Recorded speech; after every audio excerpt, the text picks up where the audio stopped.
ఓం నమో భగవతే వాసుదేవాయ. శరదృతువు వచ్చింది. వెన్నెల కాంతులతో యమునా తీరం మెరిసిపోతుంది. కృష్ణుడు తన వేణువును ఊదడం మొదలుపెట్టాడు. ఆ వేణుగానానికి గోపికల మనస్సులు కరిగిపోయాయి. తమ పనులను బంధాలను వదిలి కృష్ణుడిని కలుసుకోవడానికి వారు అడవిలోకి పరుగు తీశారు. రాసలీల అంటే కేవలం నృత్యం కాదు, ఇది ఆత్మ పరమాత్మతో కలిసే అద్భుత క్షణం. కృష్ణుడు తన మాయతో ఒక్కొక్క గోపిక దగ్గర ఒక్కొక్క కృష్ణుడు ఉన్నట్లుగా తన రూపాన్ని విస్తరించాడు. ప్రతి గోపికకు తానే కృష్ణుడితో నృత్యం చేస్తున్నాననే అనుభూతి కలిగింది. భక్తి, ప్రేమ, సమర్పణ ఈ మూడు కలగలిసిన అద్భుత సందర్భం ఇది. రాసలీల ద్వారా కృష్ణుడు చెప్పిన గొప్ప పాఠమేంటంటే, మీలోని అహంకారాన్ని వదిలేసి నన్ను శరణు కోరితే నేను మీ అందరిలోనూ ఉంటాను. గోపికల ప్రేమ ఎదుట కృష్ణుడు కూడా తల వంచాడు.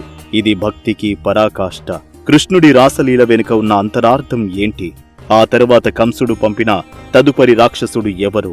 తర్వాతి ఎపిసోడ్లో కాళీయ మర్దనం గురించి తెలుసుకుందాం. ఈ అద్భుతమైన భాగవత ఘట్టాన్ని మిస్ అవ్వకుండా ఉండాలంటే ఇప్పుడే సబ్స్క్రైబ్ చేసుకోండి, మీ మిత్రులకు షేర్ చేయండి.